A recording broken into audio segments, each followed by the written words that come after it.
के बाद भी अगर कोई प्रोटेस्ट करे तो उसे कूट देना चाहिए, पूरी तरफ से घेर कर पहले इन लोगों को मारना चाहिए, क्योंकि ये देश विरोधी नारे लगाकर। हरजोत सिंह जी, पंजाब सरकार, आम आदमी पार्टी। अभिजीत दीपके जी किस दिन अब दिल्ली से पंजाब की ओर कूच कर रहे हैं। बातें मान ली जाती हैं तो आंदोलन खत्म हो जाता है। तो जाहिर सी बात है, अब जिस छात्रों की बातें अगर मान ली गई हैं तब छात्र आंदोलन खत्म कर देंगे। जो धर्मेंद्र प्रधान जी ने इस्तीफा दिया है उसके बाद एक बयान भी दिया है कि मैं देश की तबाही या देश का विरोध या लोकतंत्र को खतरे में डालकर इस पद पर नहीं बना रहना चाहता। अगर आप वास्तव में छात्रों के हितैषी होते तो आप अब दिल्ली के बाद पंजाब की ओर कूच करिए, पंजाब के बाद कर्नाटका की ओर कूच करिए। फिर लगे वो जा रहे हैं, उन्होंने एससीएस से कहा है कि वो बिहार के पटना में जाएंगे और अभी वो यूपी में जाने की बात कर रहे हैं। यूपी में ना जाए तो बेहतर होगा। रामचरितमानस में बहुत अच्छा श्लोक है कि भय बिन होए न प्रीत। बिना डर से कुछ भी नहीं होगा। कठोर कानून आपको बनाना पड़ेगा। आप विदेशों से सब कुछ सीखते हैं तो विदेशों के कानून क्यों नहीं इंप्लीमेंटेशन करते हैं? यही पेपर लीक चाइना में क्यों नहीं होता? यही पेपर लीक डेवलप्ड कंट्री में, अमेरिका जैसे कंट्री में क्यों नहीं होता? क्यों इसी प्रोटेस्ट में मंच साझा किया देश के अलगाववादियों के साथ? क्यों इसी प्रोटेस्ट में मंच साझा किया देश के सांस्कृतिक धरोहर को खत्म करने वालों के साथ? क्यों इसी प्रोटेस्ट में सपोर्ट किया गया 2020 के दिल्ली दंगाई, जो आज तक सुप्रीम कोर्ट के आदेश के बाद भी बेल पर नहीं आए हैं, अंदर जेल में ही बंद है?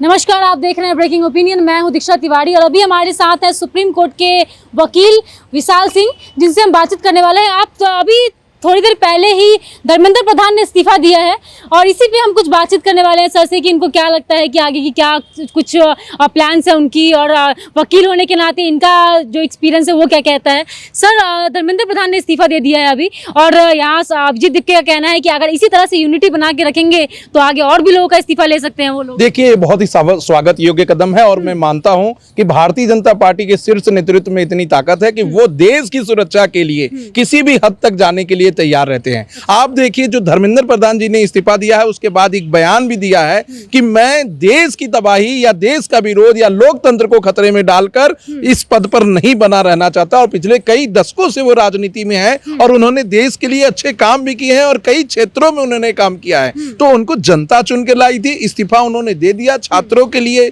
बहुत ही अच्छी बात है, लेकिन अब मेरा मानना है कि यहां से पूरा प्रोटेस्ट खत्म हो जाना चाहिए। इसके बाद भी अगर कोई प्रोटेस्ट करे तो उसे कूट देना चाहिए, पूरी तरफ से घेर कर पहले इन लोगों को मारना चाहिए, क्योंकि ये देश विरोधी नारे लगाकर कहीं ना कहीं पूरे देश की छवि को धूमिल कर रहे हैं। सर, एक चीज ये भी देखने को मिल रहा है ना कि एक महीने से ये प्रोटेस्ट चल रहा है लगातार। कितने सारे पत्रकार को पीटा गया, कितने सारे पुलिस वाले भी पीटे गए हैं, इसमें छात्रों को भी बहुत चोट आई है, कितने घायल हुए हैं।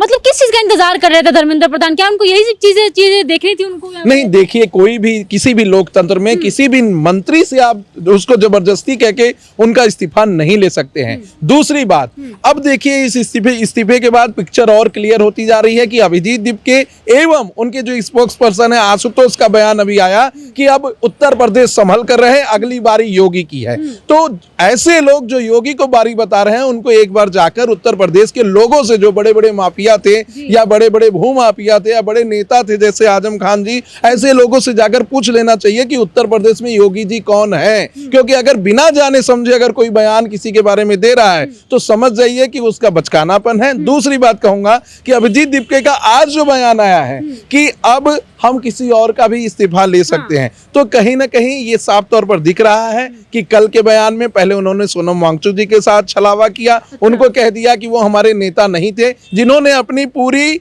लाइफ को खतरे में डाल दिया, 11 किलो वजन घटा लिया, इवन की मेंटल स्ट्रेस में चले गए थे, हॉस्पिटल ले जाना पड़ा, उनको इन्होंने एक शब्द में कह दिया कि वो हमारे नेता नहीं थे और उनसे उनका खुद का कैरेक्टर सर्टिफिकेट मांग लिया। तो मेरा मानना है कि ऐसी स्थिति में दीपके जी अभी भी नहीं खत्म करने वाले ये प्रोटेस्ट, और ये प्रोटेस्ट अभी ये खींचेंगे, अभी कहेंगे कि आपको ऐसा क्यों लगता है आपको ऐसा कि मतलब ये प्रोटेस्ट और चलने वाला है? जी, इसलिए लग रहा है क्योंकि इसमें फॉरेन से फंडिंग आ रही है। चाइना, पाकिस्तान, बांग्लादेश के लोग एक्टिवली इन्वॉल्व हैं। दिल्ली पुलिस के सीपी ने एक वीडियो कॉन्फ्रेंसिंग करके दो बातें कही। पहला कि 500 से ज्यादा इंडियन नाम से विदेशी ऐसे लोग इंस्टाग्राम और ट्विटर पे आईडी बना के हैंडलर हैं जो कि इसको प्रोवोक कर रहे हैं। दूसरा, जितने भी लोग प्रोटेस्ट में आए थे उसमें 2500 से ज्यादा ऐसे लोग हैं जिनके क्रिमिनल एंटीसीडेंट हैं, यानी पहले उन्होंने अपराध किए थे और उसका अभी केस उनका पेंडिंग है और वो यहाँ आके प्रोटेस्ट को इग्नाइट करने की कोशिश कर रहे थे। तो कहीं ना कहीं जिस तरीके से ये पूरा मामला है, अगर आप देखेंगे जिस दिन संसद के लिए जा रहे थे 20 तारीख को, अगर संसद के अंदर एंट्री कर जाते और पुलिस को सारे सांसदों की रक्षा करने के लिए, प्रधानमंत्री जी की रक्षा करने के लिए अगर एक गोली चला देना पड़ता, अगर किसी छात्र की जान चली जाती तो ये पूरे देश को ज्वलंत बना देता और ये पूरी आग की तरह पूरे देश में फैल जाता। विरोध फिर रुक नहीं पाता रोकने से। तो क्या इस देश में रह के, जिस देश से आप सारी स्वतंत्रता पा रहे हैं, जिस देश में right to protest fundamental right माना जाता है, ऐसे देश को जलाने के लिए आप ये प्रोटेस्ट कर रहे हैं? शांतिपूर्वक प्रोटेस्ट करते, इस तरीके से प्रोटेस्ट करते। पहले भी अन्ना हजारे जी ने प्रोटेस्ट किया था, इसके पहले भी निर्भया को लेकर प्रोटेस्ट हुआ था, बृजभूषण शरण सिंह जी के खिलाफ प्रोटेस्ट हुआ था, तब तो किसी ने अपने हाथ में पत्थर नहीं उठाए, तब तो किसी ने किसी महिला पत्रकार के साथ बदतमीजी नहीं की, तब किसी आरपीएफ के जवान को घेर कर भीड़ ने नहीं मारा, तब किसी पुलिस वाले के आंख में कोई पेपर स्प्रे नहीं डाला। सिर्फ इसी प्रोटेस्ट में क्यों इसी प्रोटेस्ट में मंच साझा किया देश के अलगाववादियों के साथ? क्यों इसी प्रोटेस्ट में मंच साझा किया देश के सांस्कृतिक धरोहर को खत्म करने वालों के साथ? क्यों इसी प्रोटेस्ट में सपोर्ट किया गया 2020 के दिल्ली दंगाई, जो आज तक सुप्रीम कोर्ट के आदेश के बाद भी बेल पर नहीं आए हैं, अंदर जेल में ही बंद हैं, ऐसे लोगों के साथ? तो मेरा मानना है कि ये प्रोटेस्ट, धर्मेंद्र प्रधान जी का इस्तीफा चाहिए था, इस्तीफा हो गया। 20 जुलाई में जितने लोग इन्वॉल्व थे उनके ऊपर केस नहीं चाहिए थे, वो भी हो गया। सभी लोगों को जो सुसाइड करके जिनकी मृत्यु हुई है, जो बच्चे चले गए, बहुत ही दुखदायी, उनके लिए 1 करोड़ रुपए का भी सरकार ने बात मांग ली। इवन सरकार फार बेटर और आगे जाकर एक बात और मानी कि अब जो पर्चा लीक करेगा, पेपर लीक करेगा, 10 करोड़ रुपए जुर्माना, 10 साल की मिनिमम सजा। इतने सब कुछ होने के बाद भी अगर प्रोटेस्ट नहीं खत्म किया जा रहा है तो मैं आपके माध्यम से आदरणीय गृह मंत्री जी से एक ही मांग करूंगा कि अब ऐसे लोगों को घेराबंदी करके 5 बजे के बाद जो जंतर मंदिर पे हैं उनको घेर के पहले पीटिए, क्योंकि उसमें छात्र नहीं बचे हैं। देश के अब अलगाववादी, देश विरोधी और देश को तोड़ने वाले राजनीतिक। बिल्कुल, देखिए कि जो इन्होंने प्रोटेस्ट स्टार्ट किया था तो इनका एक पॉलिटिकल मोटिव था, जरूर था, क्योंकि ये जैसे जैसे चीज़ों को बड़े पहले कह रहे थे कि धर्मेंद्र प्रधान जी को इस्तीफा देना चाहिए, होना चाहिए, सब कुछ सरकार ने अब इनकी जो भी मांगे थी उसे मान लिया। लेकिन अब देखा जा रहा है कि अभी इस प्रोटेस्ट को और ज़्यादा देश में आगजनी टाइप का करना चाह रहे हैं। अब जैसे 15 अगस्त भी पास में, ये मतलब चीज़ों को बढ़ा रहे हैं धीरे धीरे करके। इन्हें ऐसा नहीं करना चाहिए। जो आपकी मांगे थी अगर सरकार ने मांग ली है, जो भी स्टूडेंट थे हमें लगता है वो अपने अपने घरों को वापस भी जा चुके होंगे। केवल इन्हीं के जो जिन्हें देश जलाना है। छात्र तो बहुत आए हैं, पूरे देश से छात्र इकट्ठा हुए हैं और प्रोटेस्ट भी बहुत जोरों शोर से कर रहे थे यहाँ पे। हाँ, छात्र अभी भी मौजूद है वहाँ पे। देखो, जो छात्र आए थे उनकी जो मांगे थी, छात्र की डिमांड क्या थी कि एक अच्छा मैकेनिज्म आए, पेपर लीक रोका जाए, धर्मेंद्र प्रधान जी इस्तीफा दें। छात्रों की यही सारी मांगे थी। तो सारी मांगे सरकार ने मांग ली है। कोई आंदोलन होता है, हमारी मांगे होती हैं आंदोलन में, अगर वो बातें मान ली जाती हैं तो आंदोलन खत्म हो जाता है। तो जाहिर सी बात है, अब जिस छात्रों की बातें अगर मान ली गई हैं तब छात्र आंदोलन खत्म कर देंगे। चलिए, एक और हमारे साथ वकील है। क्या नाम है सर आपका? मेरा नाम शिवम तिवारी सांडिल्य है। अच्छा शिवम जी, एक सवाल है मेरा आपसे कि यहाँ पे बहुत सारे छात्र भी घायल हुए हैं, पुलिस वाले भी हुए हैं, मीडिया कर्मी भी हुए हैं, इन सभी का जिम्मेदार कौन है?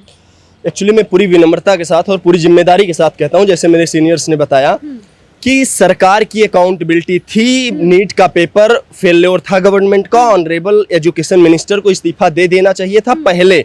जिस दिन डे 1 को लीक हुआ था उसी दिन रिजिग्नेशन इनको दे देना चाहिए था।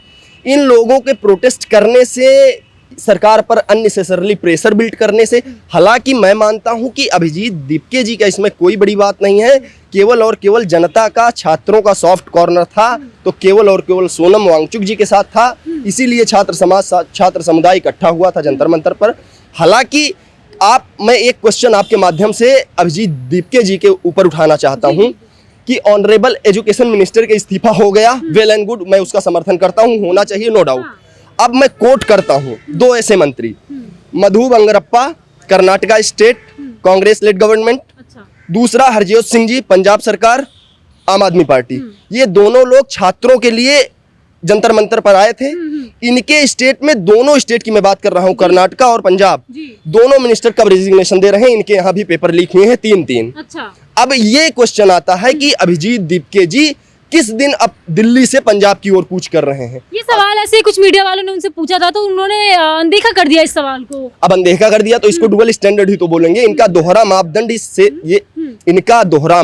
इससे सिद्ध होता है कि जहां दूसरे पॉलिटिकल पार्टी की गवर्नमेंट है वहां आप खामोश, जहां भारतीय जनता पार्टी की लेड गवर्नमेंट है वहां आप हू हल्ला सबसे ज्यादा मचाते हैं। तो इसका मोटिव क्लियर है कि आप छात्रों का हित नहीं चाहते, बल्कि एक आप पॉलिटिकल वेंडेटा से, पॉलिटिकल माइंडसेट से आप आए हैं, छात्रों को मोहरा बना करके, छात्रों के भविष्य के साथ खिलवाड़ करके उनके ऊपर क्वेश्चन मार्क रेज कर रहे हैं। उनके ऊपर कोई भी आज के डेट में अगर पुलिस क्रिमिनल इंसिडेंट दर्ज कर लेती है या मुकदमा कर लेती है तो उनका तो कैरियर खराब हो जाएगा ना, आपके तथाकथित भड़काऊ बयान से।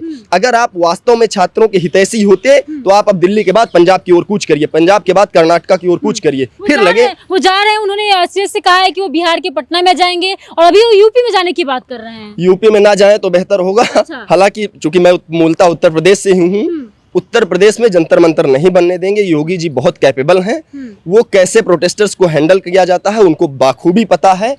और मेरी केंद्र सरकार से ये विशेष आग्रह है, छात्र समाज के किसी भी छात्र समुदाय के साथ कोई गलती ना हो, तो केंद्र सरकार मेरी विशेष आग्रह है कि आप एक सेंट्रल अमेंडमेंट बिल लाइए। जो भी पेपर माफिया है, नकल माफिया है, उसको अगर वो प्रूव हो जाता है, उसके फास्ट ट्रैक कोर्ट गठित करिए, और प्रूव हो गया तो उसकी 100% प्रॉपर्टी सीज करिए। उसके ऊपर एनएसए और यूएपीए जैसे कठोर कानून के साथ, एग्रेशन के साथ कार्रवाई करिए। और इतना ही नहीं, उनकी सिटीजनशिप भी कैंसिल करिए। ये मेरी केंद्र सरकार से विशेष आग्रह है। तब नकल माफिया और पेपर माफिया बाज आएंगे इससे, अदरवाइज रेजिग्नेशन होते रहेंगे, लोग सरकारें बदलती रहेंगी, बतौलेबाजी होती रहेगी, ग्राउंड रियलिटी पर कुछ भी बदलने वाला नहीं है। अभिजीत दीपके जैसे बहुत से संगठन के लोग आएंगे, अपना पॉलिटिकल वेंडेटा आएंगे, इस्तेमाल करेंगे, छात्रों की लाशों पर रोटियां सेकेंगे, उसके बाद चले जाएंगे। एग्जैक्टली होगा कुछ नहीं। इसलिए केंद्र सरकार से विशेष आग्रह है, यूएपीए लगाइए उनके ऊपर जो पेपर लीक करते हैं, और हर स्टेट को इंप्लीमेंटेशन करिए। पैन इंडिया आइडेंटिटी के लिए एक रूल बनाइए, फ्रेमवर्क बनाइए, रूल बुक बनाइए कि अगर किसी भी स्टेट में या फिर किसी भी जगह पेपर लीक होता है और उसमें फास्ट ट्रैक कोर्ट में जाकर के उसको मुजरिम को सजा होती है, उसके बाद उसकी सिटीजनशिप तक कैंसिल करिए। तब आपके, मैं बीइंग अ ऑनेस्ट ओपिनियन बताऊं, एक रामचरितमानस में बहुत अच्छा श्लोक है कि भय बिन होए न प्रीत। बिना डर से कुछ भी नहीं होगा, कठोर कानून आपको बनाना पड़ेगा। आप विदेशों से सब कुछ सीखते हैं तो विदेशों के कानून क्यों नहीं इंप्लीमेंटेशन करते हैं? यही पेपर लीक चाइना में क्यों नहीं होता? यही पेपर लीक डेवलप्ड कंट्री में, अमेरिका जैसे कंट्री में क्यों नहीं होता? ये भी तो क्वेश्चन जनता पूछेगी ना। आप सरकार किसी की भी हो, मेरे विचार परिवार की सरकार हमें, मैं ओपनली क्रिटिसिज्म कर रहा हूं कि भारतीय जनता पार्टी का नीट पेपर लीक होना ये फेल्योर है, नेशनल फेल्योर है। और एजुकेशन मिनिस्टर को बीइंग अ रिस्पॉन्सिबल सिटीजन के नाते डे 1 को रिजिग्नेशन दे देना चाहिए था, बट उन्होंने नहीं दिया। इन लोगों काफी देरी हुई, ये मैं कह रहा हूं कि उनकी गलती है। लेकिन फिर मैं ऑनेस्ट ओपिनियन बताता हूं कि भारत को अगर विकसित राष्ट्र बनाना है तो भारत में विकसित राष्ट्रों से कानूनों को इंपोर्ट करिए। वहां जैसे कानून हैं, चाइना में पेपर लीक हो जाए 100% प्रॉपर्टी सीज करेंगे उस आदमी की, उसको फांसी, हैंग अंटिल डेथ करेंगे उसको, उसकी नागरिकता कैंसिल करेंगे। यहाँ पर डर नहीं है कानून का, यहाँ पर अपील सिस्टम है। आप चले जाइए, कितने भी बड़े माफिया हैं एक से आपके लिए खड़े हो जाएंगे, सब लोग, आप छूट जाएंगे। तो डर है नहीं, तो डर नहीं है तो इसलिए पेपर लीक करेंगे, बेचेंगे। सरकार किसी की, क्या इनके शासनकाल में नहीं हुआ था? मैं तो 2 स्टेट की बात कर रहा हूँ ना। कब अरविंद केजरीवाल जी अपने मंत्री के खिलाफ प्रोटेस्ट पर बैठ रहे हैं, बताएं, मैं साथ चलूंगा उनके। अच्छा, ये सवाल है सरकार से आपकी, है ना? मेरा सरकार से सवाल है, सरकार से नहीं, मेरी अरविंद केजरीवाल जी से है कि आप वहां छात्रों का समर्थन देने गए थे, बहुत अच्छी बात है, छात्रों के साथ होना चाहिए, बहुत अच्छी बात है। आप अपने स्टेट में छात्रों के साथ कब चलेंगे? आप अपने स्टेट में छात्रों के साथ चलिए, वहां पर अपने ही मंत्री के खिलाफ बैठिए। कर्नाटका में कांग्रेस के राहुल गांधी जी सबसे ज्यादा बात कर रहे थे। मैं राहुल गांधी से विशेष आग्रह करता हूं कि अब आप कर्नाटका में अपने मंत्री के खिलाफ बैठ जाइए धरने पे, मैं साथ चलने के लिए तैयार हूं। ये कब करेंगे? अच्छा सर, जैसे कि देखने को मिल रहा है कि बहुत से गवर्नमेंट प्रॉपर्टीज को भी नुकसान पहुंचाया गया है छात्रों द्वारा, तो क्या किस तरह की कानूनी कार्रवाई उन पे होनी चाहिए? देखिए, कानूनी कार्रवाई उनको ना हो इसके एक मांग रखी गई थी सीजेपी के द्वारा, और गवर्नमेंट ने उसे माना भी है। यही होता है देश में, जब भी लोकतंत्र में कोई भी कानून को अपने हाथ में लेता है तो नुकसान देश के नागरिकों का होता है, उन टैक्स पेयरों का होता है, जिन्होंने अपनी कमाई में से छोटे छोटे टैक्स काटकर सरकार को डेवलप्ड करने के लिए दिए हैं। दूसरी बात मैं कहना चाहूंगा कि इस लोकतंत्र में जो ये विरोध हुआ है, सिर्फ और सिर्फ सीजेपी ने एक नाम पर किया है कि धर्मेंद्र प्रधान का इस्तीफा दो। उन्होंने कभी नहीं कहा कि नीट के लिए कोई रेगुलेशन बने, ये हमारा प्रोफार्मा है, 10 मांगे हैं, जिससे कि ये पूरा एग्जाम फिर अगर होगा तो इसमें लीक नहीं होगा। और ये कैटेगरी आप ला दीजिए जिससे कि सुधार हो, एक जांच कैटेगरी नीचे हो कभी भी पेपर कराने के लिए, उसके ऊपर एक सुपरवाइजरी कैटेगरी हो। ऐसी कोई भी बात उनके नीट के जो सीजेपी के जो दीपके जी हैं उनके द्वारा नहीं कही गई, और मुझे लगता है कि यही उनका सबसे बड़ा फेल्योर है। अगर ये अभिजीत दीपके अपना जीत समझ रहे हैं तो वो उनसे बड़ा मूर्ख इस धरती पर कोई नहीं है। सोनम वांगचुक जी के लिए लोग आए थे, उनके समर्थन में लोग आए थे। जिस तरीके से कल से सोनम वांगचुक जी से अपने आप को अलग थलग करते हुए नजर आ रहे हैं और खुद को बड़ा नेता घोषित करने की कोशिश कर रहे हैं, ये उनकी मूर्खता के अलावा कुछ भी नहीं है। अच्छा, चलिए सर की अपनी राय थी। देखना ये है कि अभी ये प्रोटेस्ट किस तरह से खत्म होता है या फिर कोई और रंग लेता है। मिलते हैं अगले वीडियो में, तब तक के लिए धन्यवाद।